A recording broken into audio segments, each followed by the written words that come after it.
Hello, everyone. My name is Alla Marchenko, and I'm a president of the Aurora Philosophy Institute. Our speaker this evening is Henry Chausovsky, who will be presenting the topic Stoicism. First, we will play of Henry's presentation video and then move on to this discussion. Ronan, can you play the video, please?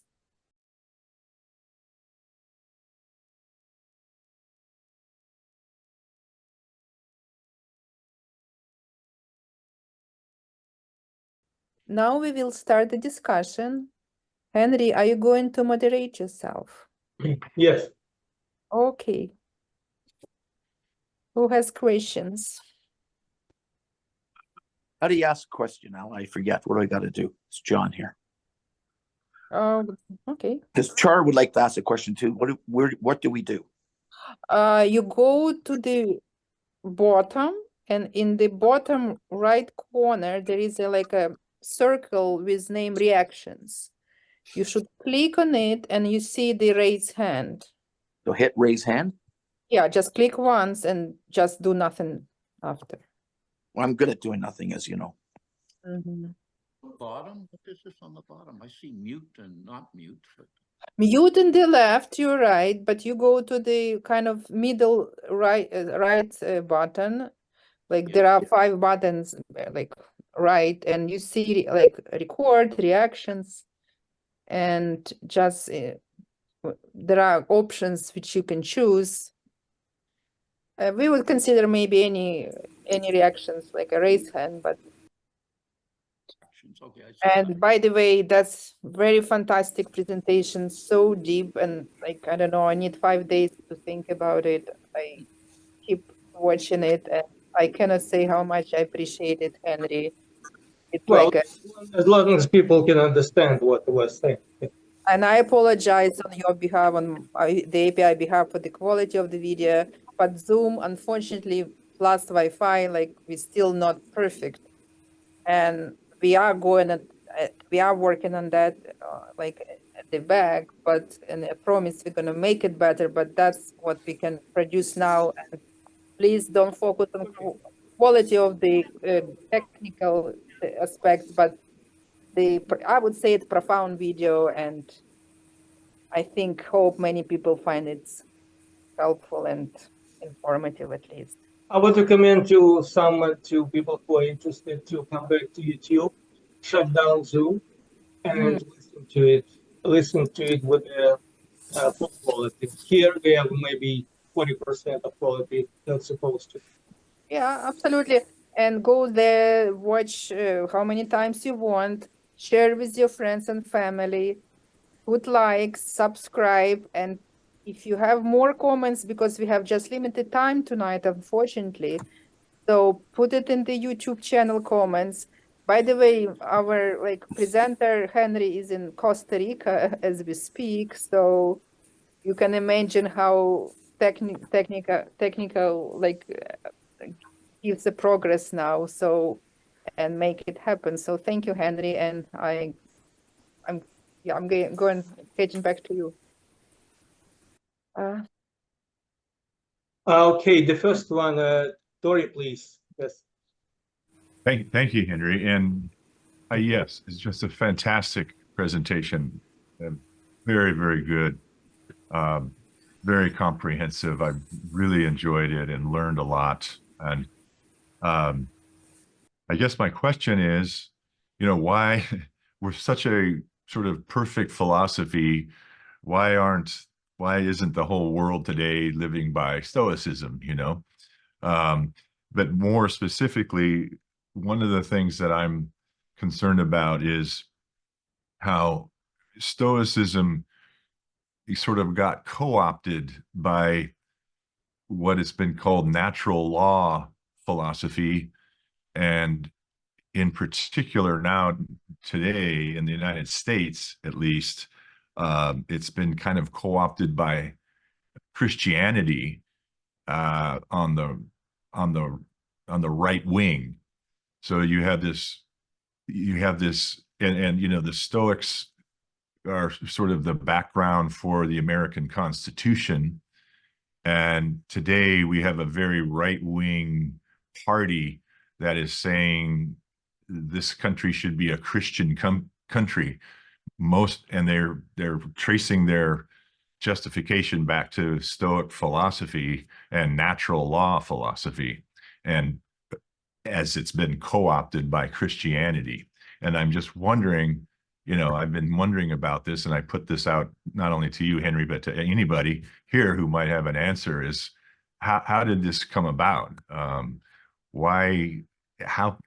come, as you said, this is a natural, it's based in nature, and God is in nature. It's not, some personal God. And so how did it evolve over the 2,000 years to be, an ideology for the right wing? That's a question for me and everybody. Oh, I could suggest an answer. Sorry. I would start from the first statement that human nature doesn't change throughout ages, throughout millennia. Crowd, or we can call it mob, doesn't change. Individuality changes. Stoicism is not just a philosophy. It's a way of life, it's a process. It doesn't have, the goal is always there, but the most important is the process of achieving this goal. And people in general don't like efforts, don't like responsibility. Thinking implies responsibility. When you imply critical thinking, when you observe what's happening around, it means you have to analyze it, you have to think of it. It requires effort. And then subsequently, it presents responsibility. This is what people don't like. So, as Epictetus once said, there are people instructed who are Stoics and people uninstructed who are not. So, this is the answer. This is the answer. And basically, the world hasn't changed. The world is the same and people are the same. But we're undergoing the same process as the human world had been undergoing throughout ages, throughout millennia. okay, thank you. You're welcome. The next one, sorry, I think John Cummings, I believe, if I'm not mistaken. So if I meet someone, if I skip someone, please raise your voice and I will correct myself. I am not a perfect mediator. John, you have to John, unmute yourself.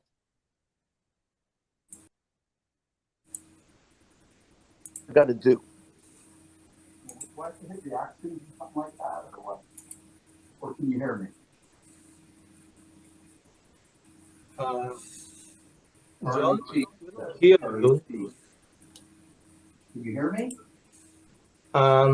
Can you raise your voice or get closer? You know what I'll do? Henry, can you hear me? It's better. Can you hear me? John, Can you hear me, Henry? Yeah, sure. Everyone. Okay, my brother Char wants to ask a question. Yeah, okay, he has to unmute himself first of all. And Okay, He's going to use my phone. I'm using John's phone because I don't know all this fancy technology you guys have that I'm having trouble with. we apologize for that, Charles. Oh, that was Henry. That was a very interesting. That was a very interesting. I've never studied Stoicism, but I kind of live a life like that anyway. That's kind of like how I like to live things. I do like this idea of critical thought and that and not to have your life. Go ahead. Sorry, I'm losing you. John, he is perfectly fine. Because it's mixing. Charles, you're fine. We can hear you.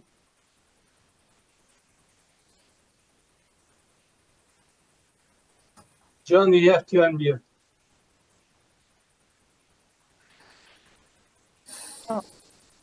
It's unmuted now? Yes. Yes, Okay. now finally it's unmute. Okay, hello. Anyways, Henry, that was really interesting for me to see. I like it. I was watching that Stoicism, and I said, "Oh man, I agree with an awful lot of this type of thing."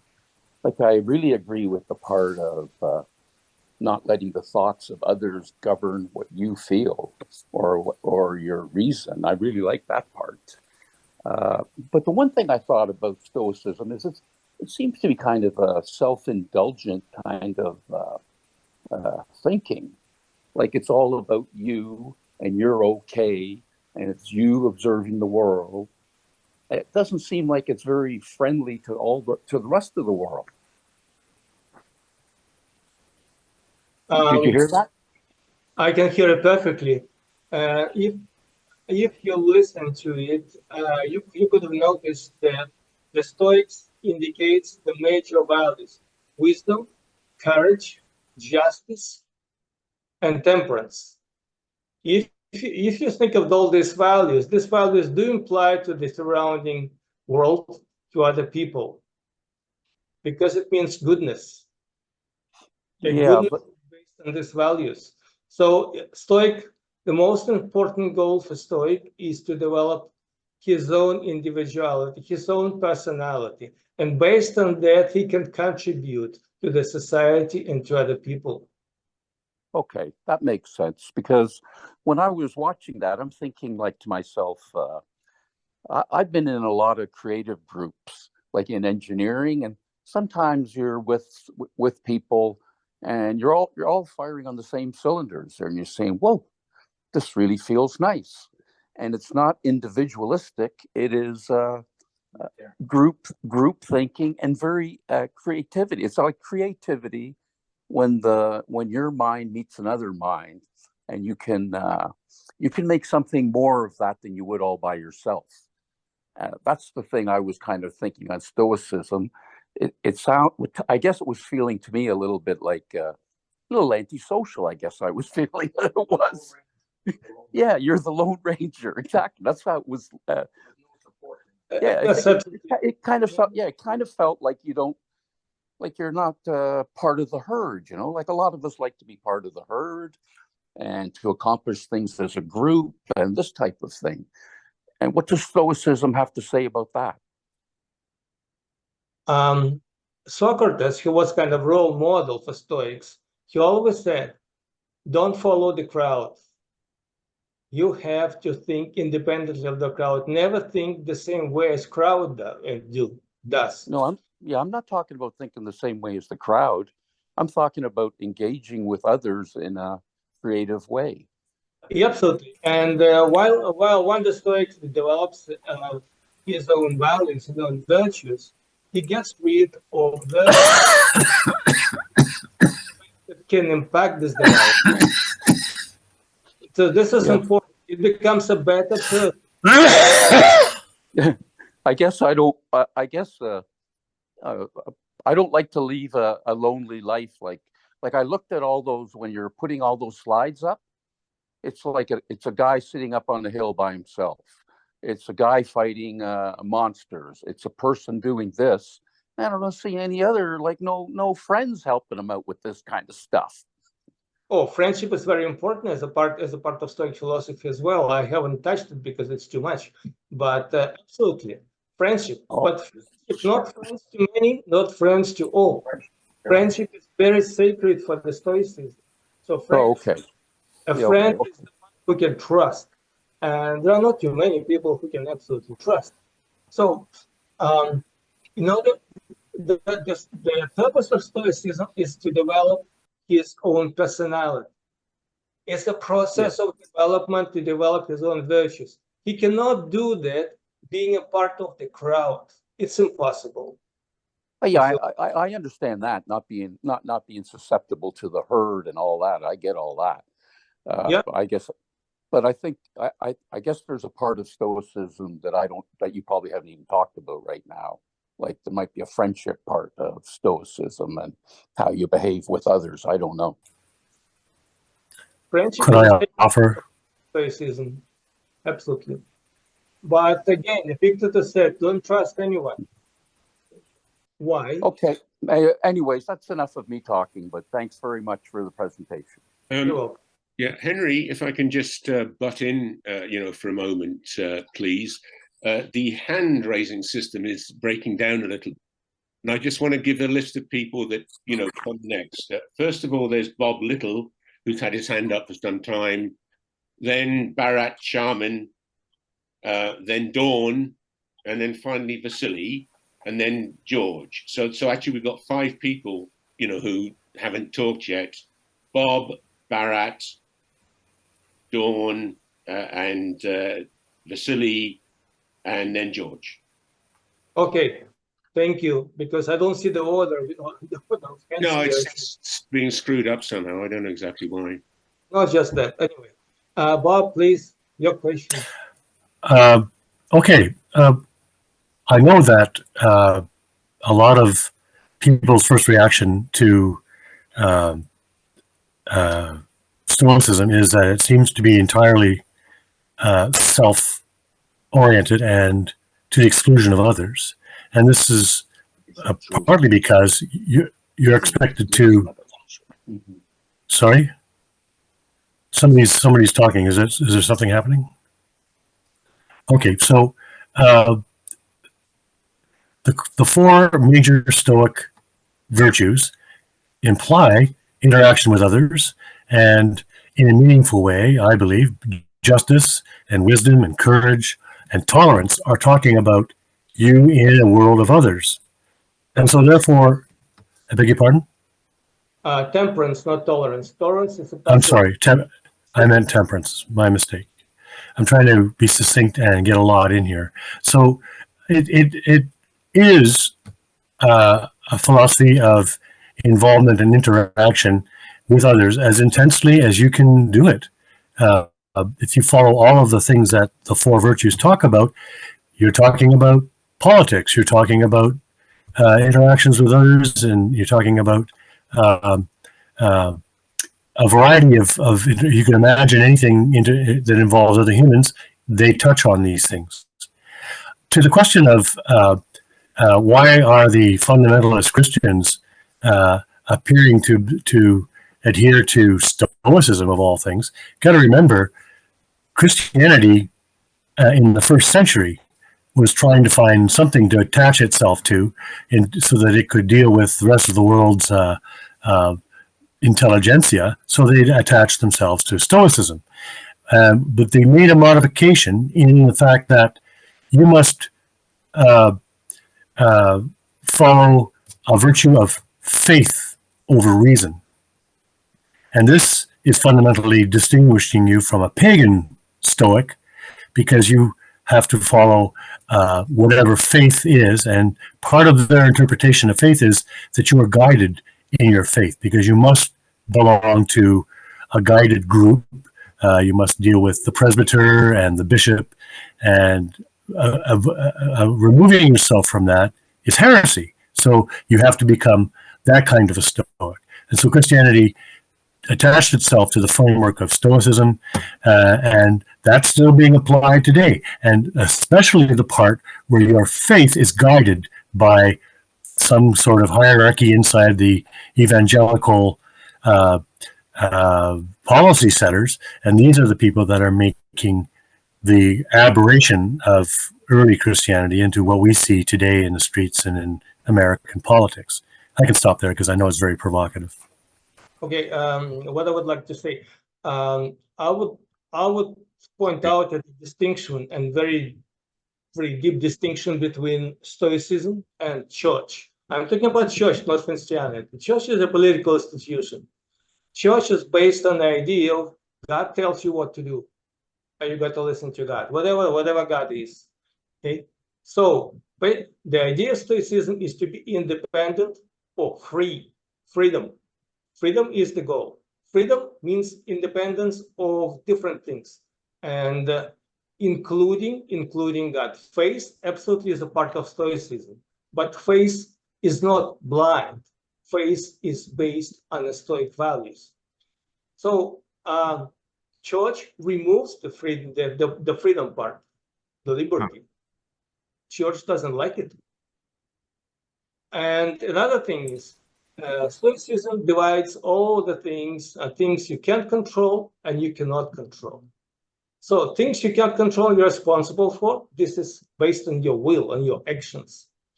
And everything else, things you cannot control. You cannot control God's will. You cannot control other people. You cannot control opinions. You cannot control behavior of others. You cannot control society, or you cannot change the world, even if you want. So it is a huge difference between church and Stoicism. And church and Stoicism cannot go together. I don't think church were too close to Stoics' ideas. I don't think so. And what we call Christianity in this case. Yes, Christianity, in my view, has evolved to deal with subsequent challenges. They regularly purge Aristotelianism because it allows the independence of thought of the individual, and we can't have that. So, it basically points to science, which we can't have. We can't have people thinking that science has more relevance than faith and the governance of your faith by others, as is stated quite openly in the evangelical system. I could point you to a YouTube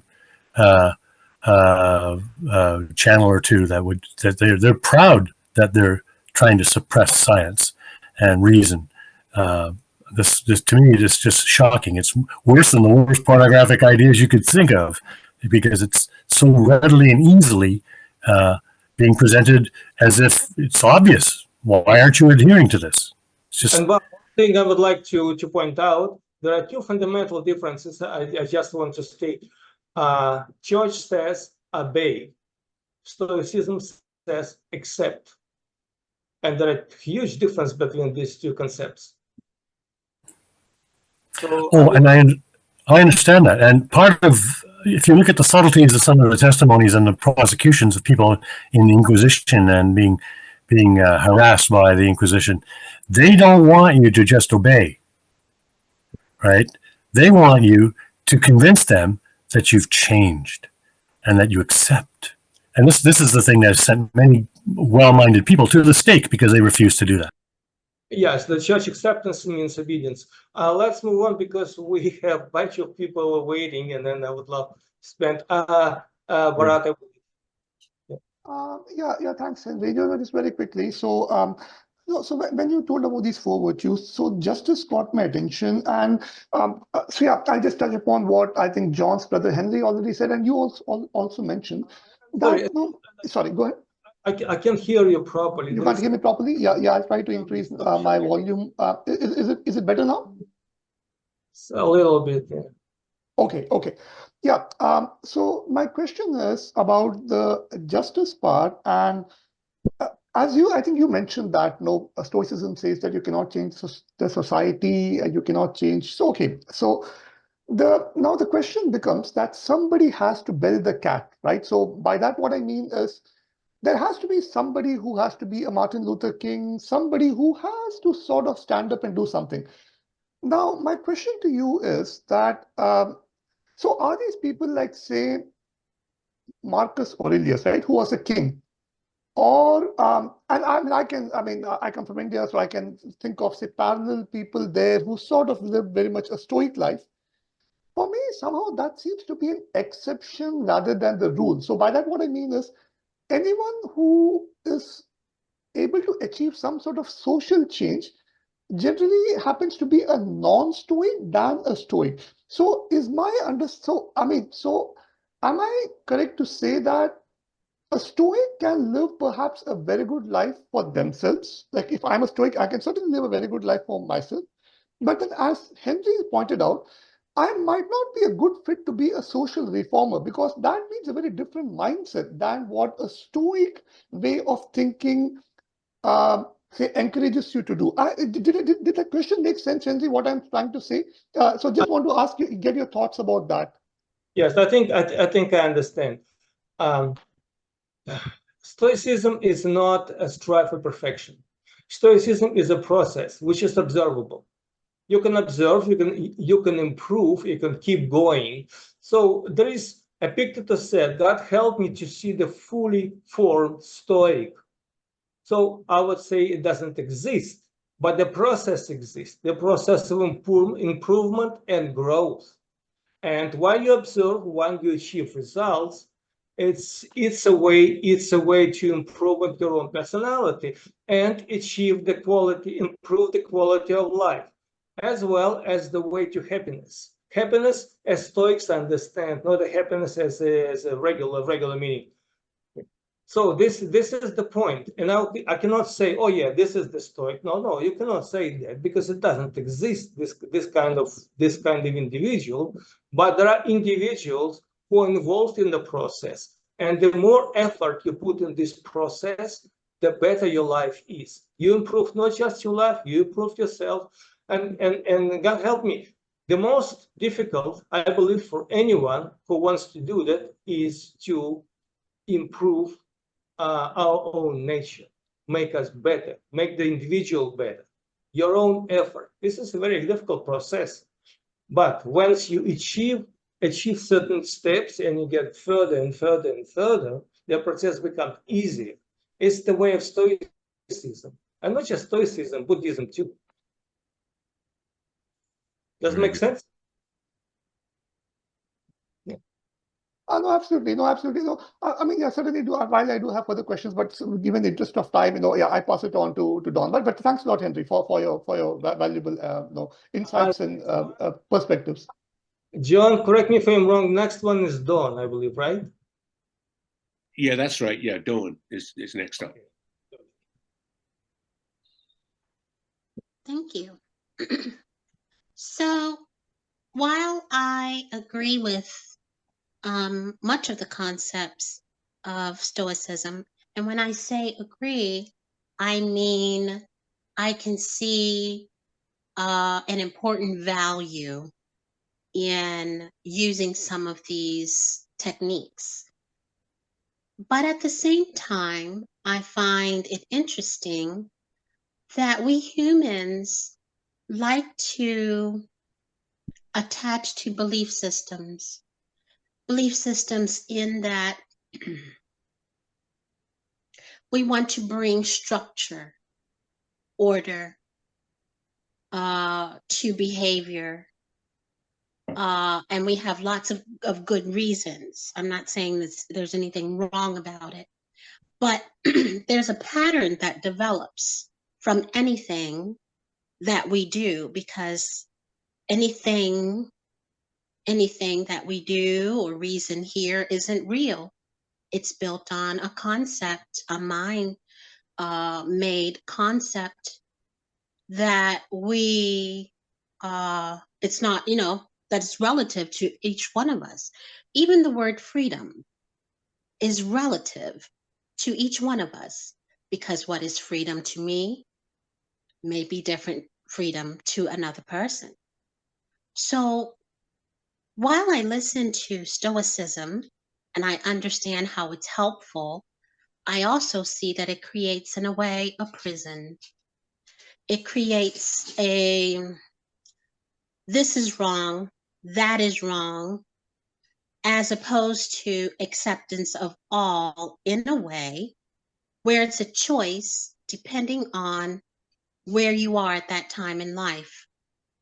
Because while I may think right now a non-emotional response is necessary, another may choose an emotional response, and that emotional response may have a purpose in life, one that's very important. And I think we're beginning to realize that the stifling, the what's the way I want to say, where we don't allow the natural flow of energy, which is emotions. When we don't allow that natural flow to come through us, it creates a bit of an insanity to us humans.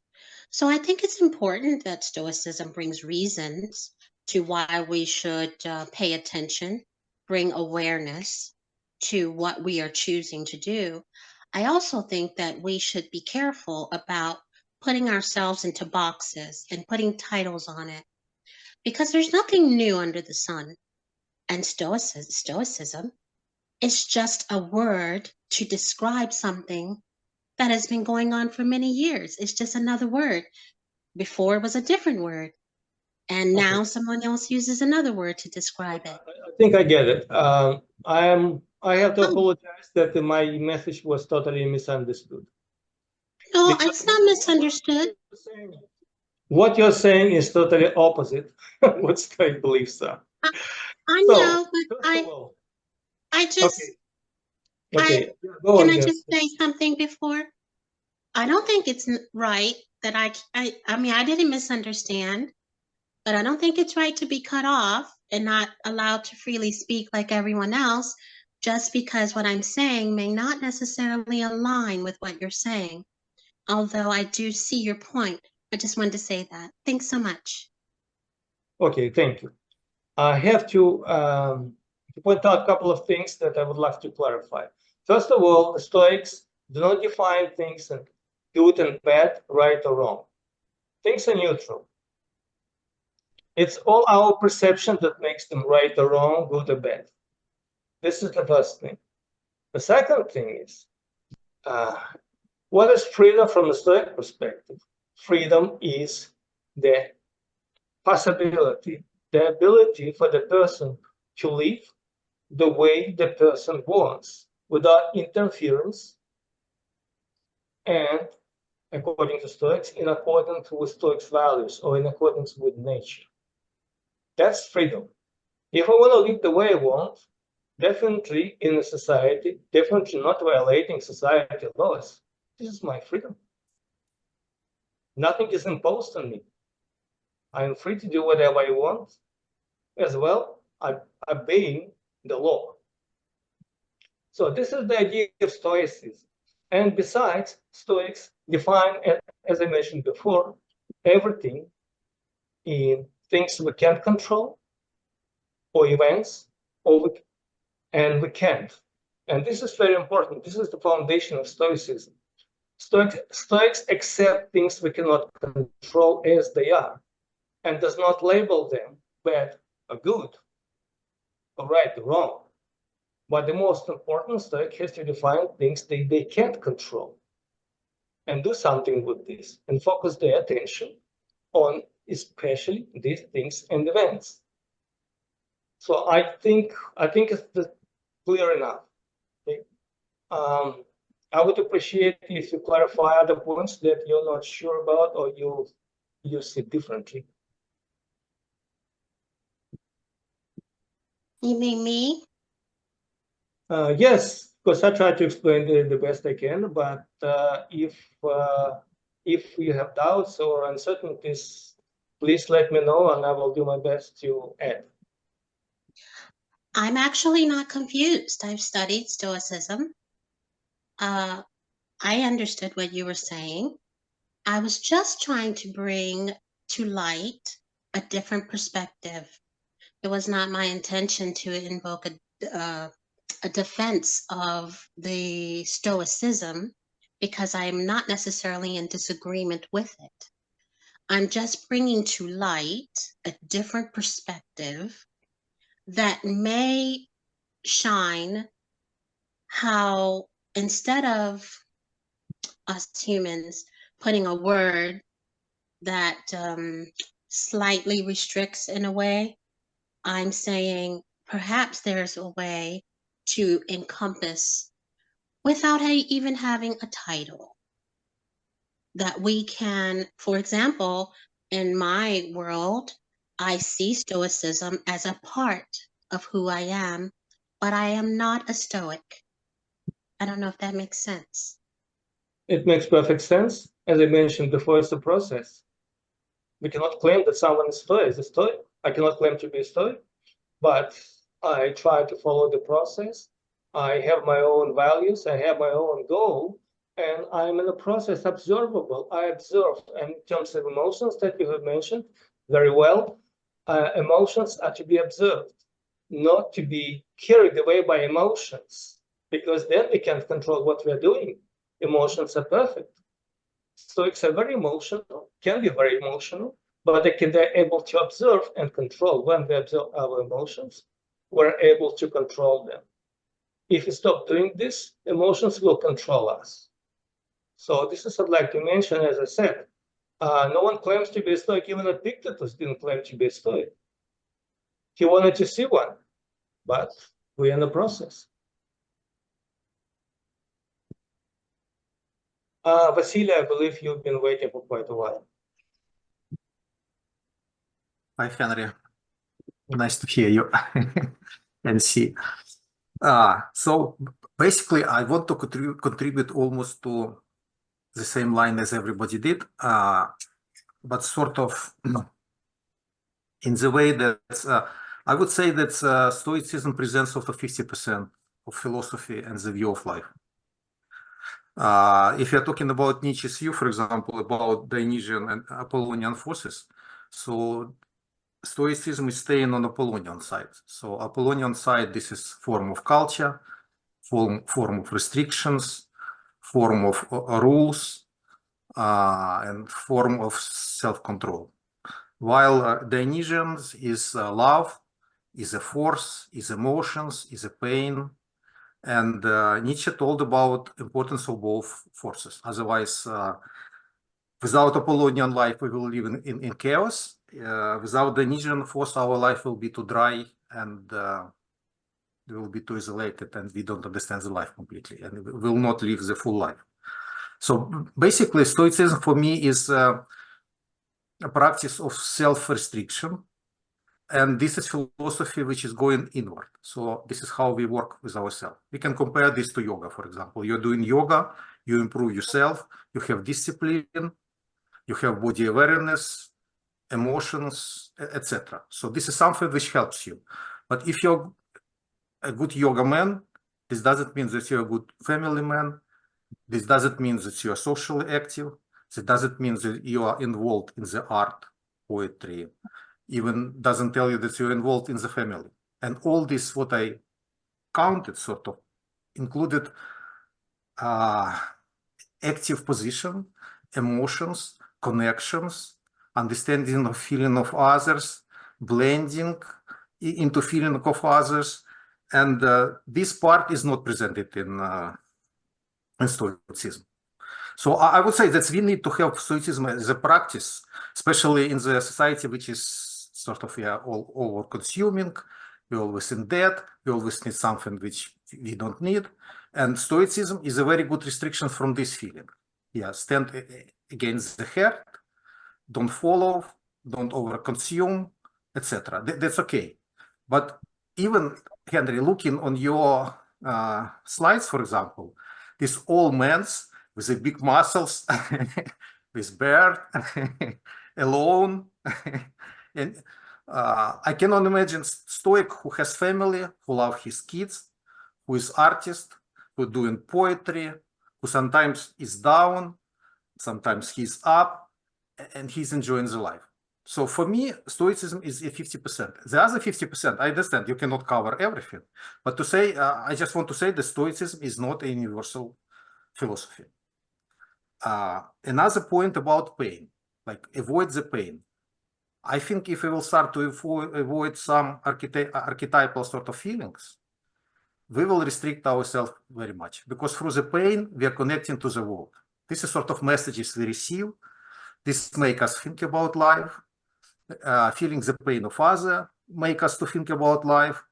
And we can be productive sort of people of society when we feel the pain and we communicate through the pain and we make it, how to say it, so a lot of art coming from the pain. And a lot of our understanding and our changes in our life come through the pain, through the crisis, through the working through the crisis. If you start to restrict yourself and build the world around self, you will not live a full life. So this is my point about pain. So restriction of the pain is a bad point, actually. Okay, may I answer, or you continue with the third question? No, just if I check my notes. Okay, may I say? And for example, if talking about, for example, we are in the social club, philosophy club, you know, I think if we all would be Stoicism, this club would not exist, you know, because we exchange the emotions, we see face of each other, you know. Even when we make discussion, we create a pain to each other, you know. This is egos which fight in each other. If we would be Stoicism, everybody would be, yeah, okay, yes, this is your thoughts, that's okay, and nobody would communicate and start to discuss, because Stoicism is about sort of myself. You are not want to be influenced by you. We need time for other people. Let me It's answer. okay, no problem. Yeah, okay. Thank Okay, you. first of all, my presentation dedicates a large part to the concept of suffering. Stoics embrace suffering, welcome suffering as a way to development, which is totally contradictory to your opinion. If you watch the presentation, you will see it. Suffering is a necessity for Stoics, but Stoics must accept suffering, because suffering causes emotions, lots of emotions, negative emotions, hard emotions, difficult emotions. So we have to observe, we have to accept them as we accept suffering and use it as a way to grow. This is the idea of Stoicism. The other thing, do you know that Seneca, for example, one of the founders of Stoicism, was married, happily married? Socrates was married, and his wife was an extremely difficult person, and everyone asked him, how can you handle her? It's impossible to live. He said, I use her to make me stronger, to get trained against adversities. So Stoics accept family values. The idea is not being against the society. The idea is to be a better person who is a part of the society. He can contribute to the society and improve the society by being a better person. That's the idea. But to be a better person, you should follow the guidance of Stoic philosophy, because Stoic philosophy is not a theory, it's a practice, it's a way of life. That's the idea. And this is what I'd like to explain.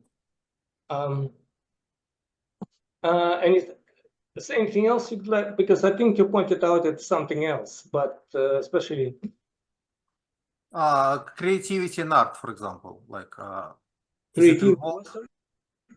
creativity and art, poetry, social clubs, dancing clubs.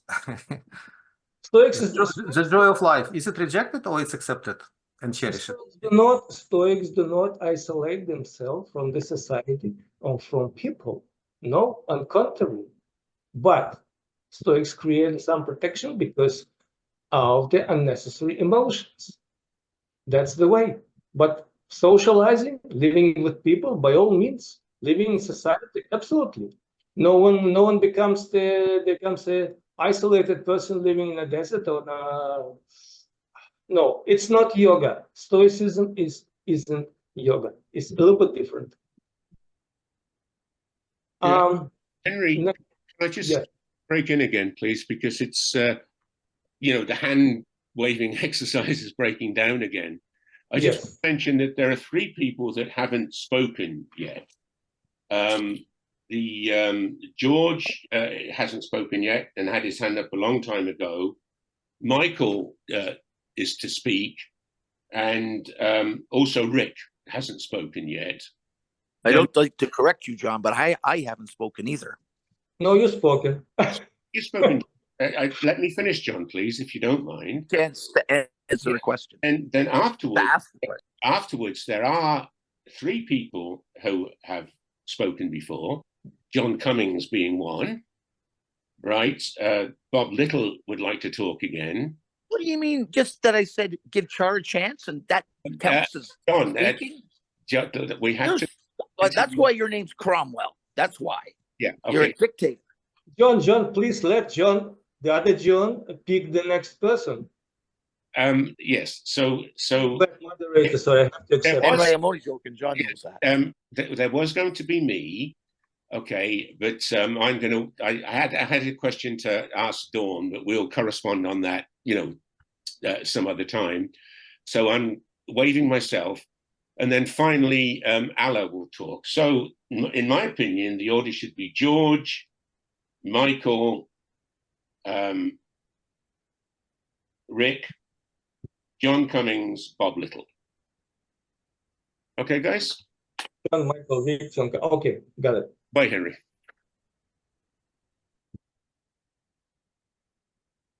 George, are you there? Yeah, sorry, I am. Thanks. I think some of the questions I had have already been tackled by other people. Thank you very much. And also you brought the issue of loneliness, or shall I say isolation, and I think they have answered the question to a great extent. However, there is another aspect to that. I think the Stoicism seem to also have been believing in some sort of level of determinism, which means basically that you can't do much. Even, you know, you have to, it's more of things you have to accept than you can do about. Especially, of course, again, if what Harry was saying earlier, believe only to yourself and not to others. So that was again going along the line, Henry was contradicting himself, saying that, oh yes, the friends are somebody you can believe too. So, okay, that was an added element, but still there seems to be conflict between the two statements. And those lines, even though they're not friends, there's something called, communicative or corroborative rationality, which is something obviously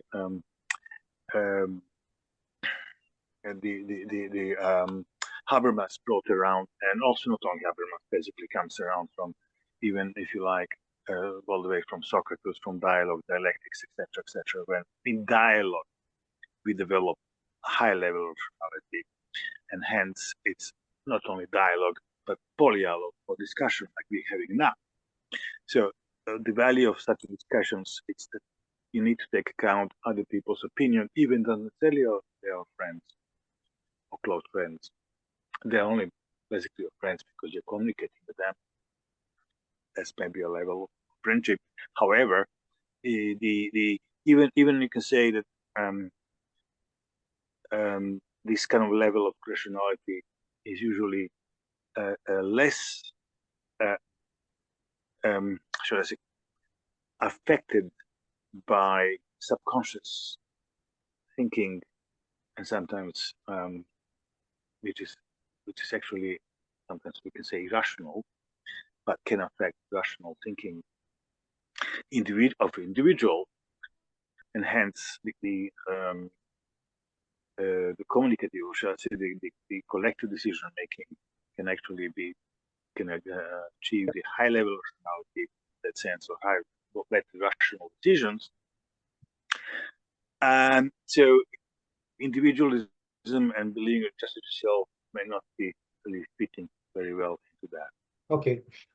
George, there are excellent questions, and not one, just more than one point has been raised here. Let me focus on the first one. You mentioned determinism. You're absolutely right. There's a determinism, very strong aspect of determinism in Stoic philosophy. But I have to explain that. Stoics believe that everything that happens to us is predetermined. However, so we cannot change that. However, what we can change is our reaction to the events that happen to us. And this is the idea of Stoicism. We can choose how we can react to this, but we cannot change what happens. This is the type of determinism that the Stoics implies. Opinions of others. Again, we are coming to the concept of liberty, or freedom, if you wish. Opinions of others are listened to and accepted. However, opinions of others, of the particular individual who follows the Stoic values, can be negative, positive. So the idea is to be independent of the opinions of others about our own personality, because it's impossible that everyone likes us or hates us, as the case may be. It's impossible. So we cannot be influenced by someone else's opinion. But it doesn't mean we disregard opinion of other people. By all means, we live in society. It's very important to know what other people think. But when it comes to our own persona, opinion of other people is not the criteria that drives our behavior. Sorry, can I just add one other aspect? That was on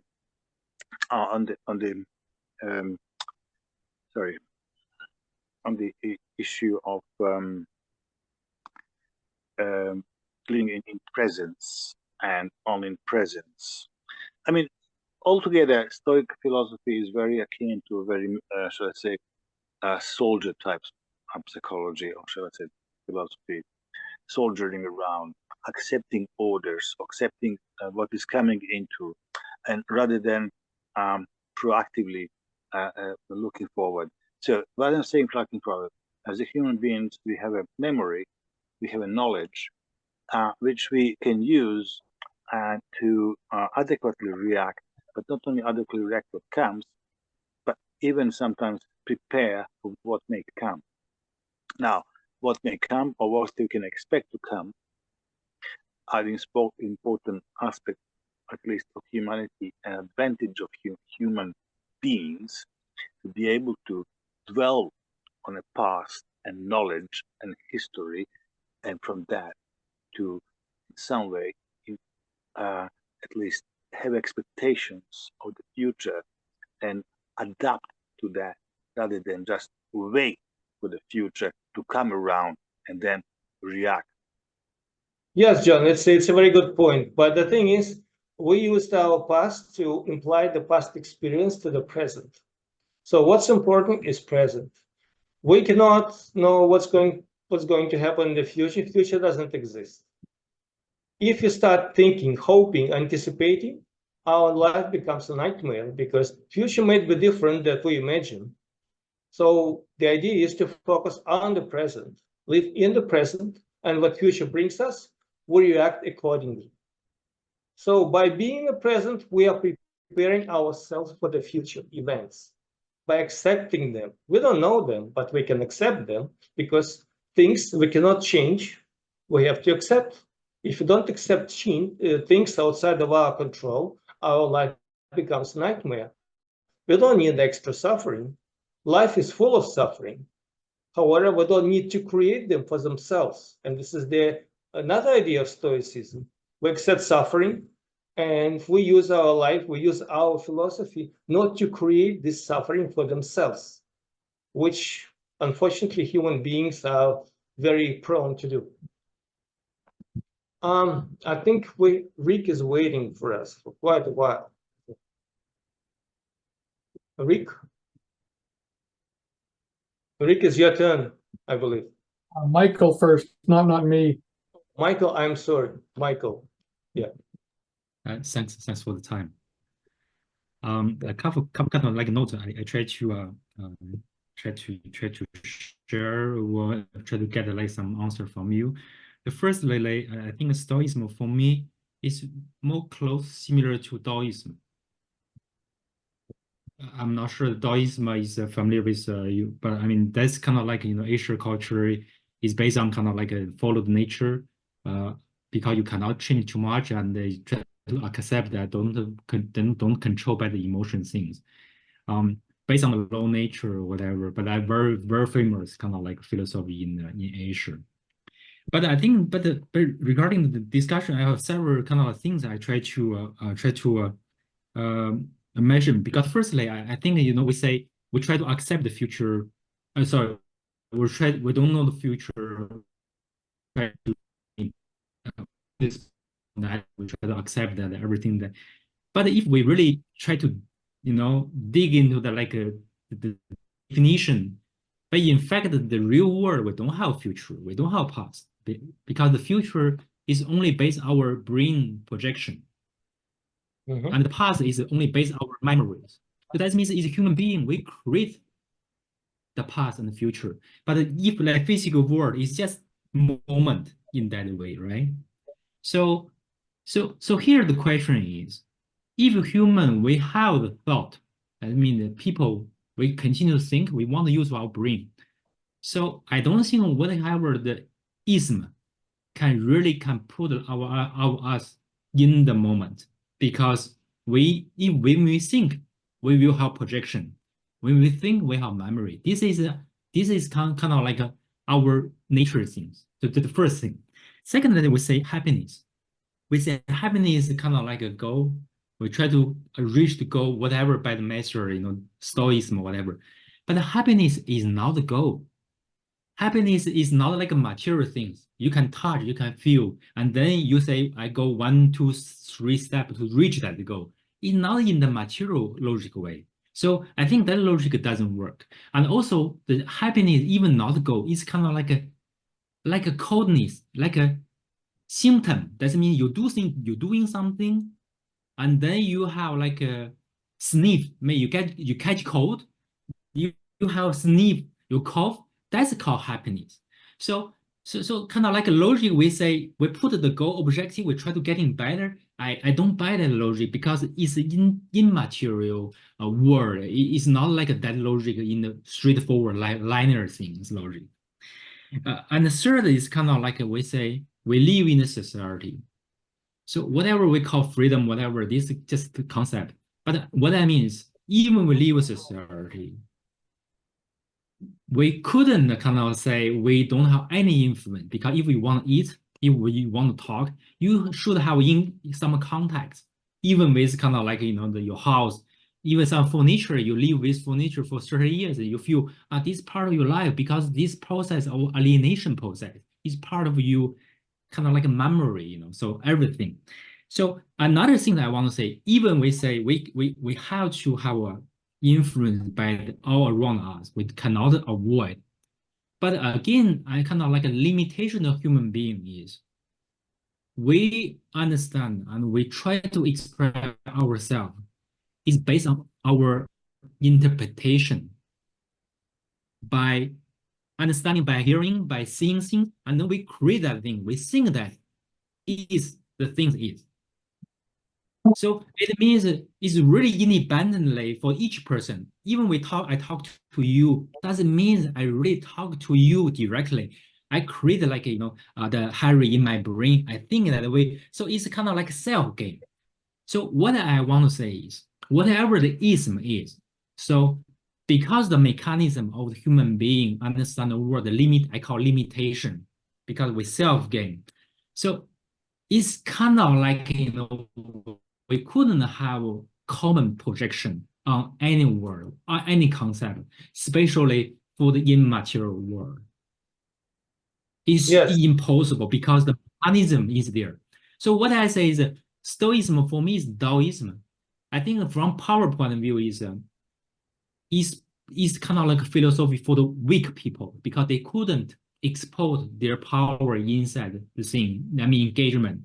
But for the determinism, they have power, they can change things. If I have really big power, I can change the world. But how much, it depends on how much power is.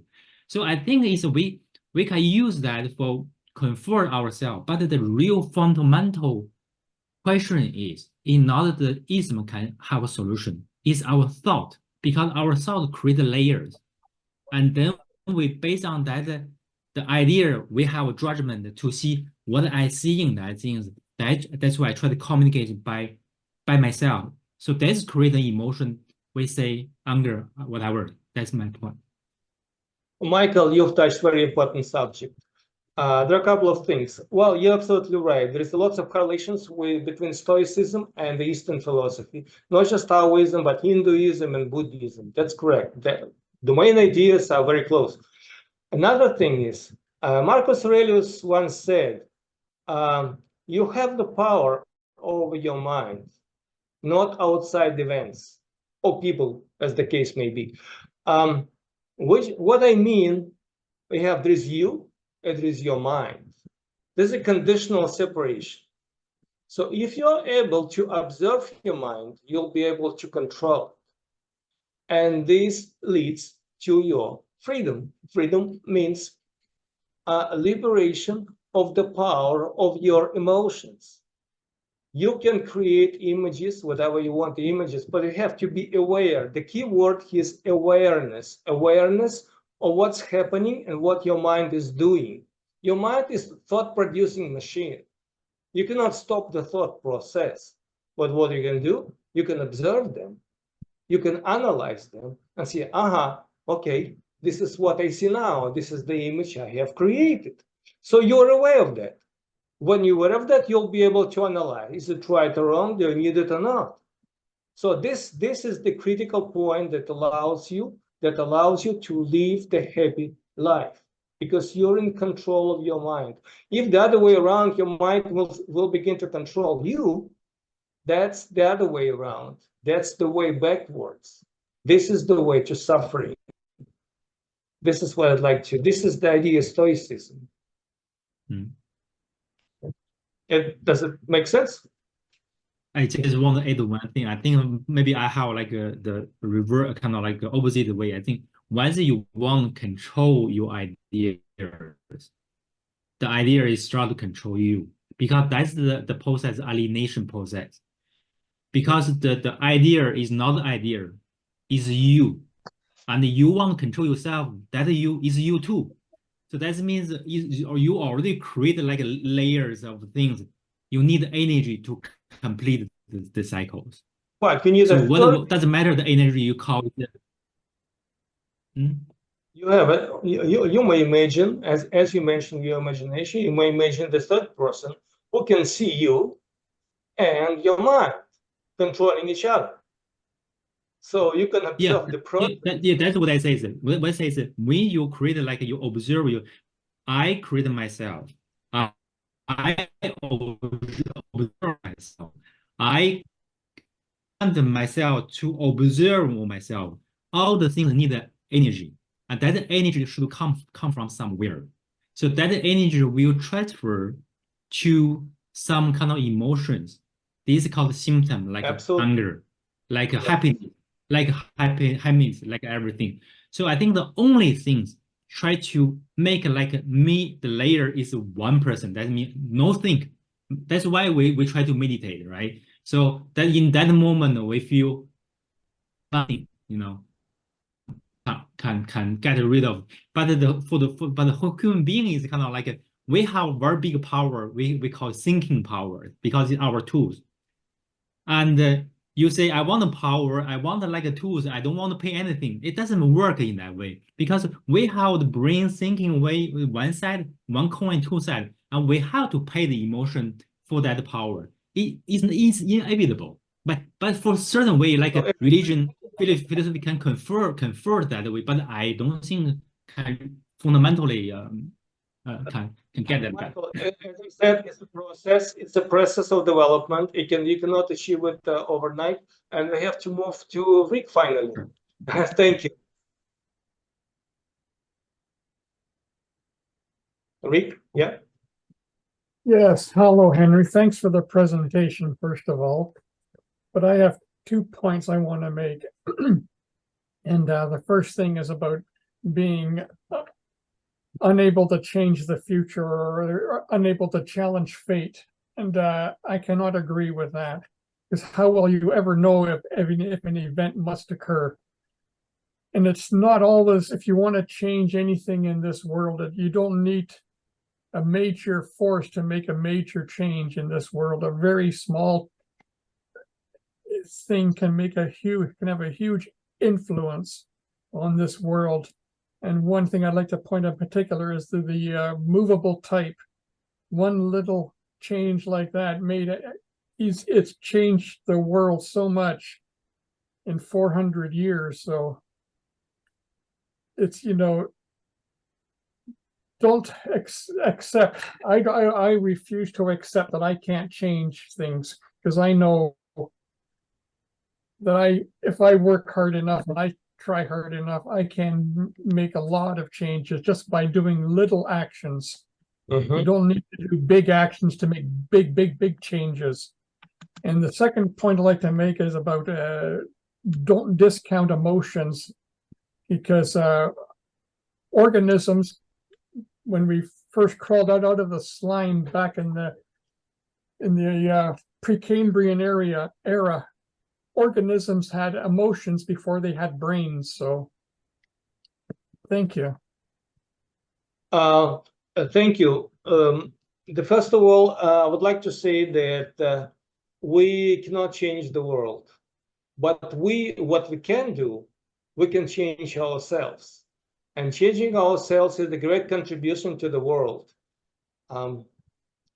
So there are things that we can do and we cannot do. So we can change ourselves where it's possible. It's a process that I mentioned, but changing the world is some kind of abstract idea. The only thing we can do, living with the values we determined, with the Stoic values, changing ourselves, and then we're contributing to this world. This is the way we can change it to the better. That's I'd why like we to love see you, if I Henry. can change what's outside of me if I work hard enough, or I do it work smart enough. Well, working hard to being an honest person is a good contribution to the world. So I Yes. think it's me. Is it me finally? Do I get a chance to talk, Henry? Yes, just 1 second. I have to, my battery is going low. I have to bring the charger. Just a second. Sorry, John, for the long wait. It kind of happens sometimes, but probably I wish that was true, Ala, that you're sorry about that. compared to other people, I think it's true. What's that supposed to mean? It sounds like a hidden meaning in those words. Personal.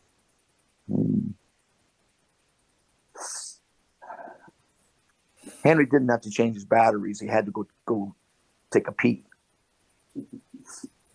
Yes, but till he It's been a takes long time. Like, what time is it, Ala? good question. I just about to make a notice that till he has technical break, we're gonna wrap it up soon. So Okay, I'm sorry. I'm back. Yeah. yes, I just organized a little bit. Sorry, Henry. So John, me, Bill, and Bob, and we don't have accept more questions if you don't mind, Henry. And I do appreciate everyone input and comments, but please go to YouTube if you have more to say. I'm pretty sure you do. And let's have chat there, or maybe we organize something, shoot us email, we're gonna think something creative, but for now, just for people, please. So go ahead, John, sorry. Yeah, so Henry, it's not so much of a question, but a comment. And 4 years ago, you tried to help me to start thinking clearly because I was suffering from the breakdown of my marriage, and I'm still suffering from it. And you were saying it's natural, all the fears and doubts, but John, you got to stop working on the algorithm of emotion.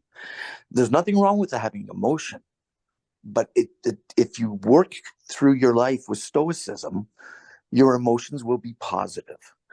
And Henry, you not only talk the talk, you walk the walk.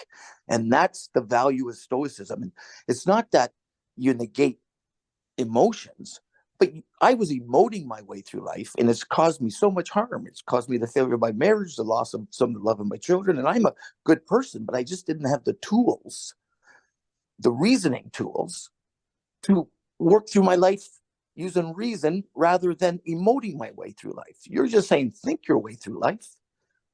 And it doesn't mean you turn into a Dr. Spock like in Star Trek, but you turn into William Shatner.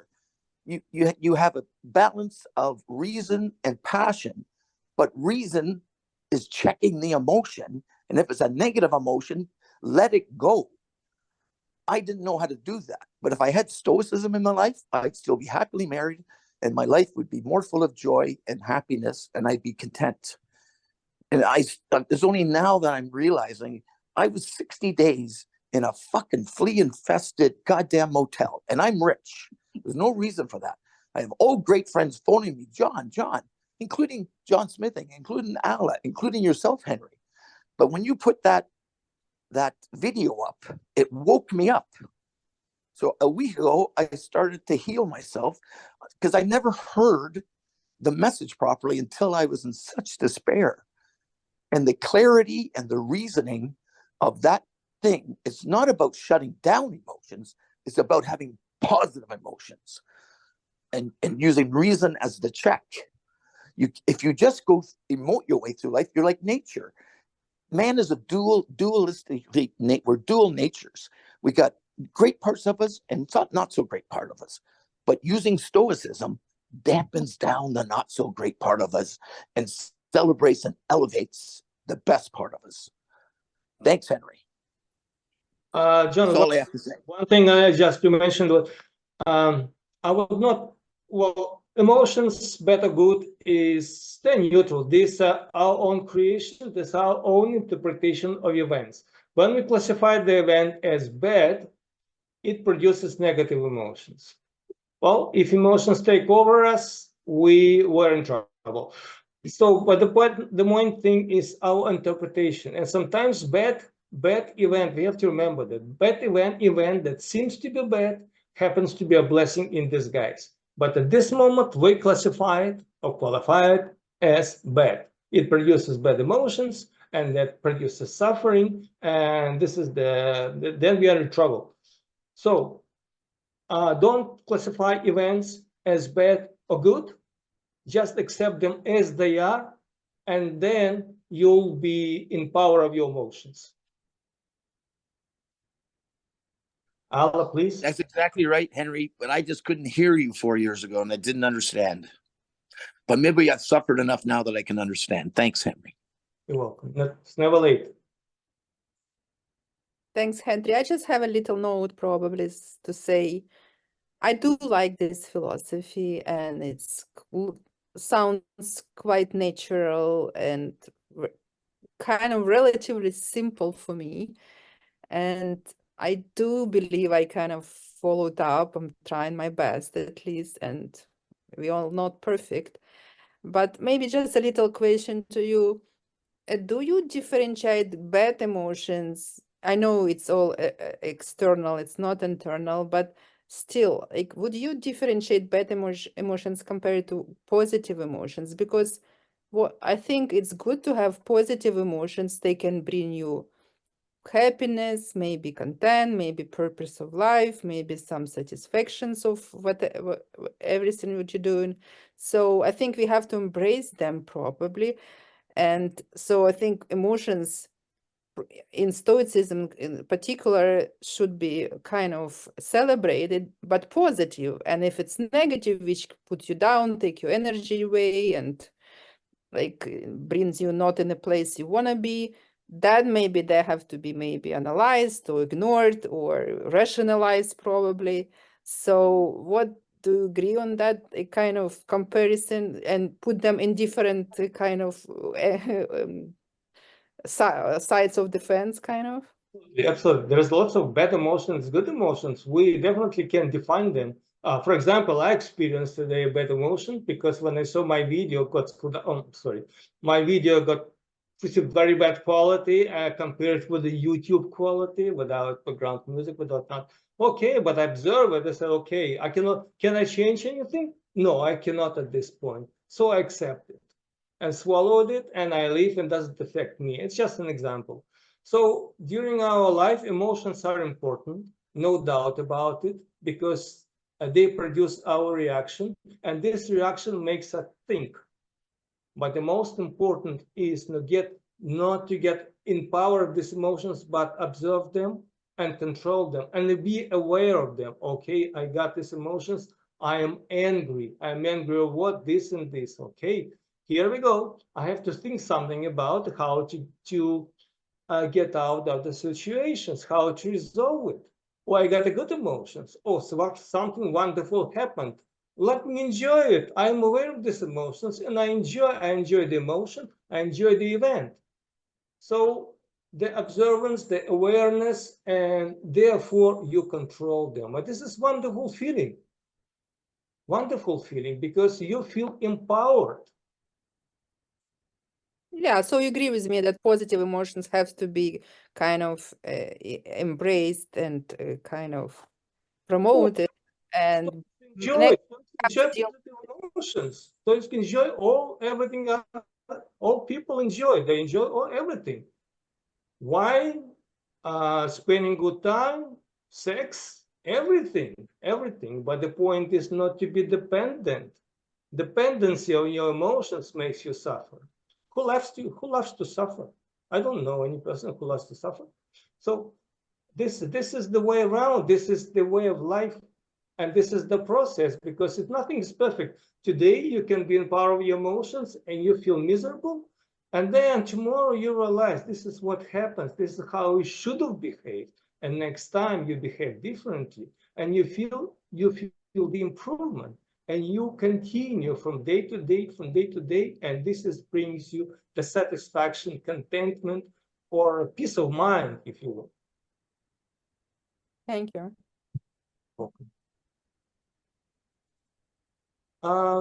We have Bob, I believe, or Bill. No, Bill. Bill, Bob, and Michael, who was like, it's up to you, Henry, if you can still have energy. I'm looking at the order of hands, and the first one is Bill. Bob, I'm sorry if I'm mistaken. Thank you. I just had something quick to comment on, and that was there was some comments going back and forth. I mean, it was very good discussion, very good presentation. Loved it. There's some comments going back and forth about Stoicism almost being fatalistic or pacifistic or something like that, and I think that's the key there is, I mean, you don't have to sit around and let stuff, you know, take you or push you around. You can still fight back, and it's important to fight back. I mean, Marcus Aurelius was the emperor. You know, he's not going to just sit around and say, "Oh, geez, the Visigoths are attacking," whatever. You know, but the key is not to be overwhelmed with emotions about it. Think things through, and then take action. And there will be some times when there is no action to be taken. If Marcus ends up on a battlefield and it starts raining and he was hoping for a sunny day, you know, that's a case where you say, well, I can't do anything about the weather, so let's figure out how best to deal with it, but I'm still going to take action, you know, in this battle or whatever he's doing. So that was just something I just, you know, wanted to clarify there. But Henry, maybe you can comment on that too. Bill, I'm not sure I understand the question. Could you please rephrase it? Because I'm just trying to get the point. The point was, no, there were some comments during the discussion that I felt, and maybe I misunderstood the comments, but just that where people were commenting on and saying Stoicism leads almost to hopelessness, like the, you know, just I can't change anything kind of thing, and I should just accept everything, right? And that is not the point of Stoicism, at least as I've read it. As I was saying, Marcus Aurelius was the emperor. He's making life and death decisions every day. So, you know, it's not about not taking action and just accepting everything. It's about really understanding what you can and cannot take action on and how to take that action. And I was just saying, the Visigoths are attacking. I'm going to take action. I'm not going to be upset about it, but I'm going to take action. When I show up on the battlefield and it's raining, that's something I cannot control. So that's something I have to accept and adapt to, but it doesn't mean I'm just going to, you know, give up. Epictetus and Seneca, and actually Marcus Aurelius as well, the main challenge for all of them were to define things they can't control and they can't. So this is the biggest challenge for Stoics philosophy, because sometimes you don't know, you're not sure. But it's not hopelessness. It's about being sure that you're doing right. And this is why Stoics, the Stoicism is based on these four values: wisdom, courage, temperance, and justice, because everything comes to these four foundations. So the actions, when you accept these values and you follow these values and respect these values, the actions in the society, in the world, if you will, is based on following these values. This is the most important. And when you define things you can and cannot control, this is your behavior is based on this definition. You cannot be perfect. Sometimes you are mistaken. Sometimes there are things you think you can control, but you can't. But when you act, you define them more clearly. So this is perfectly fine. And this is not about hope, because hoping is thinking of the future, which is hopeless by itself. The process is hopeless because you have no clue what happens in the future. So you don't hope, you act. This is the philosophy of action, of deeds. This is the most important. And your attitude, defining things you can and cannot control, drives your actions. You can't control, you do, you act, and you try to change things or improve things, whatever can be. Or if you define you cannot control, you just accept it because there's nothing you can do and focus on what you can do.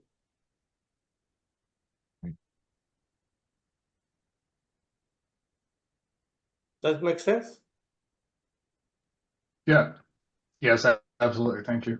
But then not everything is determined. Sorry. Well, I think Bob's next.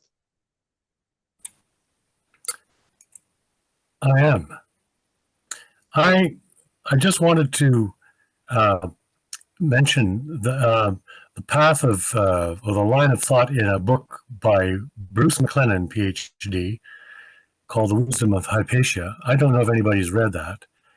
It is a survey and a workbook. It's a survey of Hellenistic philosophy, starting with the Epicureans and why Epicureanism can be a useful philosophy for people. People misunderstand it as being pursue indulgence and to hell with the rest. It's actually more along the lines of savoring what you can and reduce your dependency on your tendencies towards excess. And then moving to Stoicism, which would have been a natural flow in the building of character for, at least as McLennan says, in the Greek formation of a philosopher.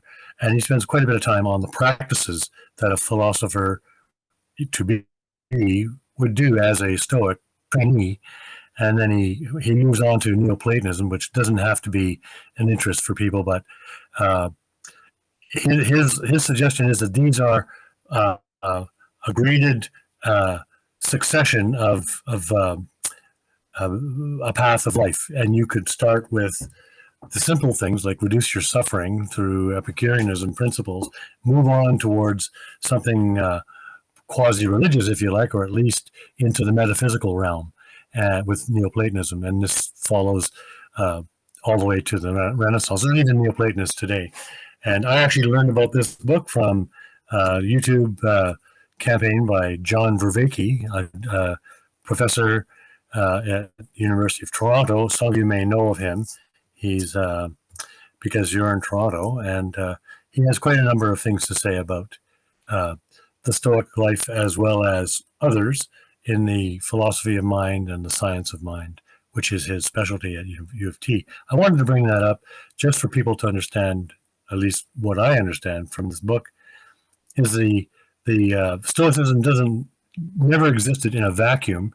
People were Stoics before they called themselves Stoics, and the nature of good character was just sort of itemized and brought into a practice for others through the work of these people that we mentioned tonight, starting with Epictetus and Zeno, all the way through to what goes on beyond. So I just wanted to put that in as a context for people, and a good way to cover that is in this book, The Wisdom of Hypatia by Bruce McLennan. He's an engineering prof at the University of Tennessee, apparently, but this is his big sideline, apparently. So I'm done. I just wanted to plug that for you. Yes, what was interesting, every of the Stoic philosophers brought their own ideas adding to the overall ideas of this philosophy. Zeno, for example, ignored wealth and health was unimportant to him. Seneca was on the contrary, saying that wealth and health are important. You're not supposed to be dependent on these conditions, but they're important to contribute to the quality of life. So you can live without this, but it's better when you do have it. So each of them, Epictetus, Seneca, Marcus Aurelius, was the student of Epictetus. Everyone has brought his own portion to the overall philosophy. Yeah. I believe everyone. Alec, how we're doing on time? I think we run of time 20 minutes ago, so it's are we still run recording, or can we? It's up to you, Henry, if you have energy, but like kind of again, time is If people want to discuss, we can stay discuss, but we can stop recording, I guess, because it's if you want, of course, and that's a wonderful topic. And let me at least make announcement for the next time, and then again, that's a fantastic presentation and it's fantastic philosophy. I hope everyone found something useful and practical at the same time, which I would call it's very practical. I love your like late statement, like it's action philosophy. I do sometimes a little bit lack of actions. We all kind of philosophizing and kind of criticizing, but action is a good philosophy. So I do want to thank everyone for coming, and please stay if you want. And Henry, kind of welcoming, and thanks you again.